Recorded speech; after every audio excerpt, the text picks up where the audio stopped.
This case is widely known as one of the worst cases in Chinese history. On a cold November afternoon in 2020, a crime would happen in the high-rise apartments in Chongqing, China. A crime so barbaric and so cruel, it still haunts the residents and left a dark stain on the city.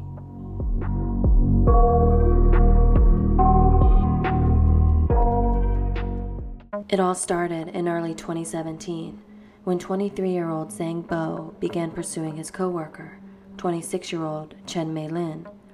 Bo never finished primary school, and in China, this is strongly looked down upon. He was insecure about it and compensated for it by being overly confident. Meilin came from an average family, and after initially not being interested in Bo, she slowly came around to the idea of dating after his intense pursuit of her. After just a few months, Meilin became pregnant. They decided to get married, although Meilin's parents didn't approve of the marriage. Ultimately, they put their feelings aside for the baby, even helping the young couple by paying for the wedding. But sadly, their kindness would not be reciprocated. Months later, in March of 2018, Meilin gave birth to a daughter named Zhang Rushui. Meilin felt a connection with the baby and was immediately in love. But the same cannot be said about Bo. Meilin told friends and family that it was like his personality changed after the birth of the baby. He became distant and stayed out longer. She had hoped he was just stressed, adjusting to the new responsibility, and him having just started his own company. Things got increasingly complicated when just a couple months after having her daughter, she got pregnant again. With Bo becoming more and more distant and uninterested in his daughter, Meilin considered terminating the pregnancy, but ultimately her doctors would advise against it because she had just given birth not long ago, and for health reasons, they didn't want to put her body through it. So after 10 months after having her first child, she gave birth to their second in January 2019, a boy named Yangri. Meilin was devastated when Bo seemed even less interested in his son than his daughter.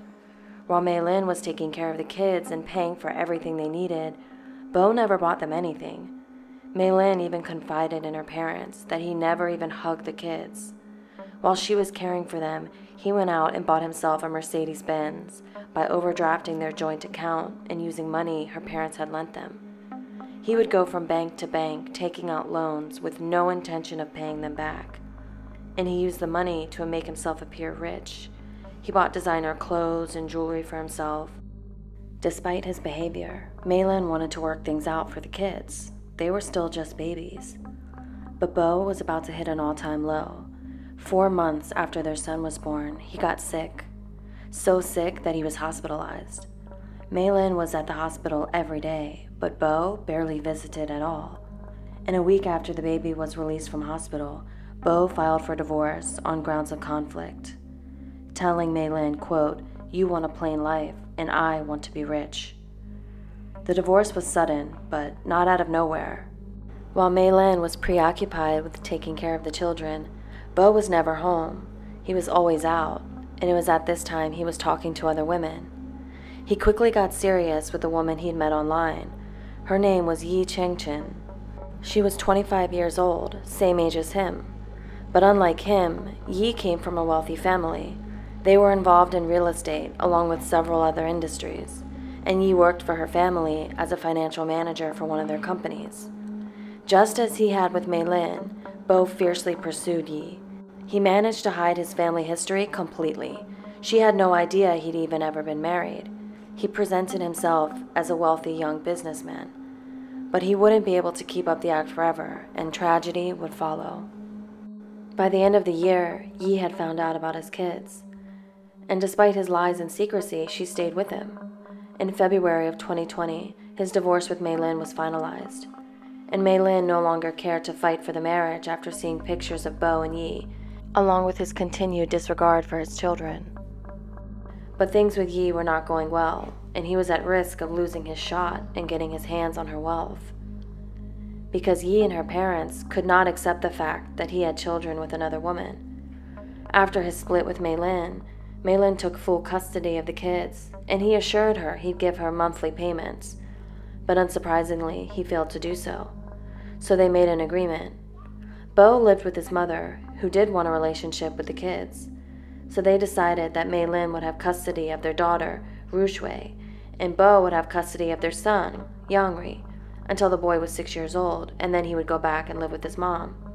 It's important to note that he did not have custody or desire to be with his daughter at any point. This comes up later. It was also at this time Yi told Bo that she couldn't marry him if he had kids from another woman. This is when things start to take a dark turn.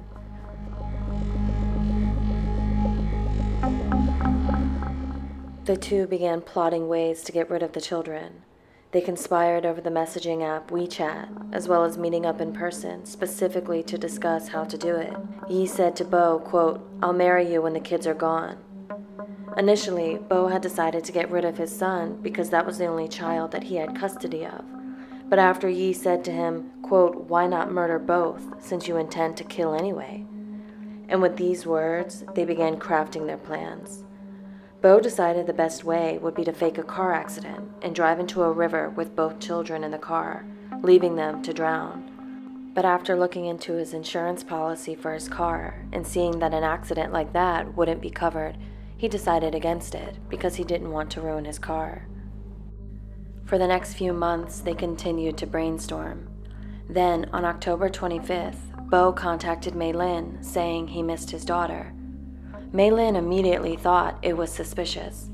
The only times the kids ever got to see each other was when Mei Lin would cook family dinners, and Bo's mother would come over with the baby. Bo never joined.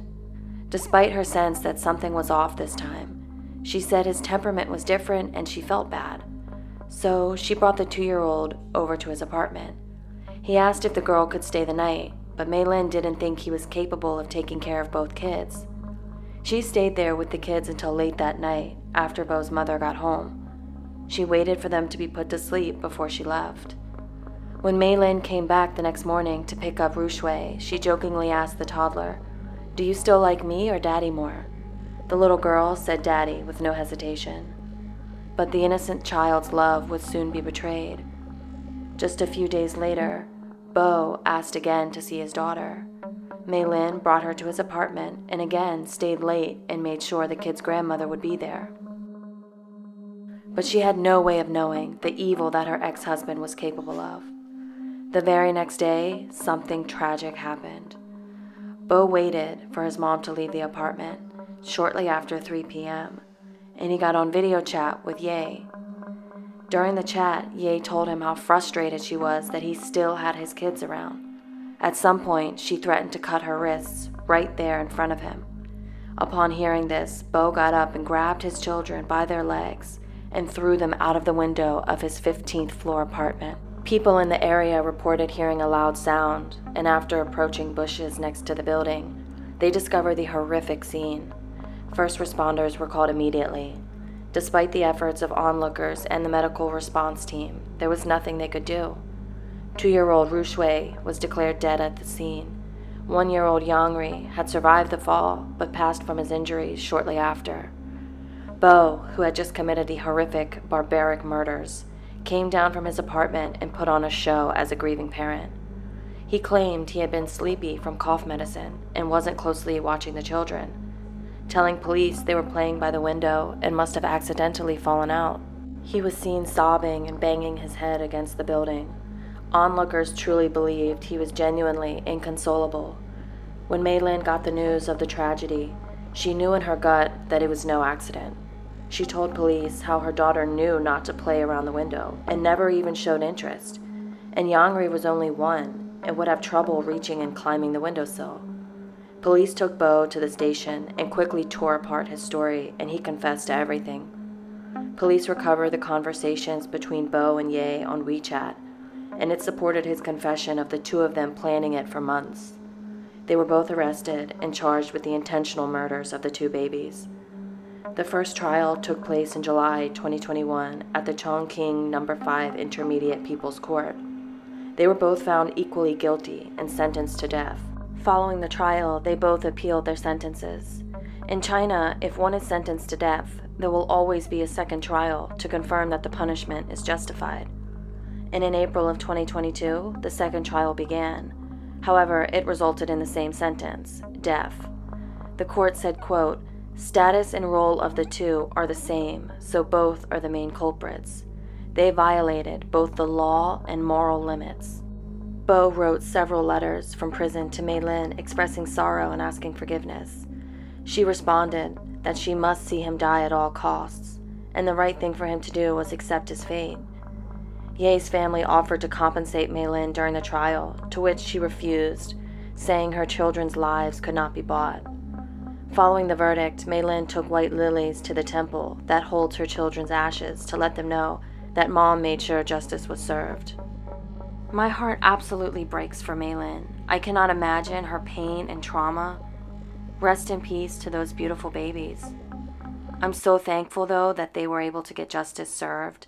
In so many cases outside of China, it's not. I feel like the word justice has more weight in that country.